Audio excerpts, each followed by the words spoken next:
तो बच्चों, ये क्वेश्चन जेईई मेंस 2020 में आया था, जिसमें दे रखा let alpha equal to -1 plus i√3/2। तो आपको पहले ये समझना होगा, जो ये अल्फा की वैल्यू -1 प्लस i√3/2 दी है, इसी को हम ओमेगा भी बोलते हैं, क्यूब रूट ऑफ यूनिटी वाला ओमेगा।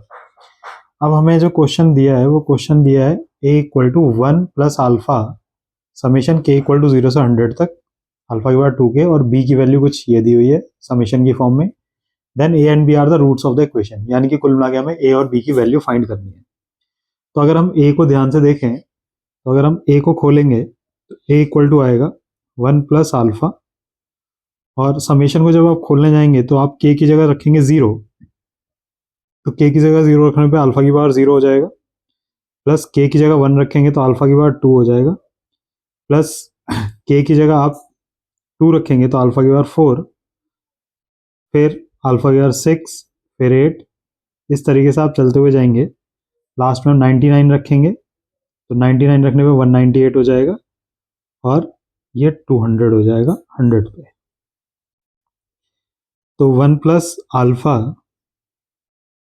अब अल्फा की वैल्यू तो हमें दी है जो कि ओमेगा है, तो आप अल्फा की जगह ओमेगा रख सकते हैं। और आपको ओमेगा में दो रिलेशन याद होंगे कि ओमेगा क्यूब 1 होता है, और 1 प्लस ओमेगा स्क्वायर वो 0 हो जाता है। तो आप ध्यान से देखें तो ये 1 लिखा है, ये ओमेगा स्क्वायर मान सकते हैं, ये ओमेगा क्यूब हो जाएगा। तो इस तरीके से तीन टर्म्स ये कैंसिल हो जाएंगे। फिर ऐसे ही अल्फा की पावर 6 को आप 1 लिख पाएंगे, क्योंकि ये 3 का मल्टीपल है। फिर इसको लिख पाएंगे ओमेगा स्क्वायर, और जो ओमेगा की पावर 10 होगा, उस 10 को आप लिख पाएंगे ओमेगा, तो ये फिर से 0 हो जाएगा।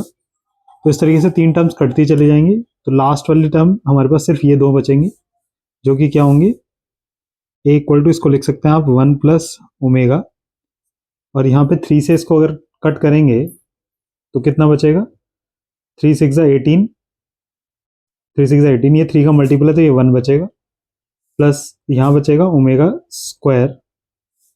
तो आप देखेंगे 1 प्लस ओमेगा,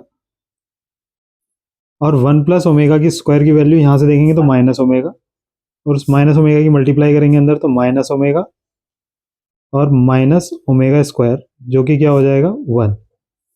तो ए की वैल्यू 1 है। और बी को जरा ध्यान से देखें तो ये सारे 3 के मल्टीपल ही बनेंगे, के की जगह आप कुछ भी रखते जाएं तो 3 का मल्टीपल ही होगा, और ओमेगा क्यूब हमेशा 1 होता है, यानी कि बी की वैल्यू भी क्या हो जाएगी, 1 ही हो जाएगी।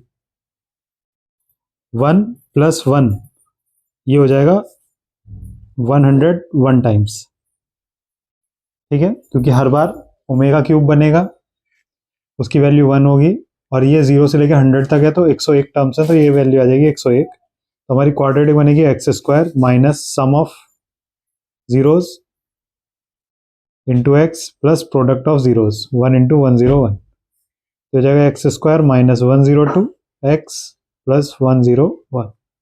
इस तरीके से ये हमारा आंसर हो जाएगा। Thank you for watching this video.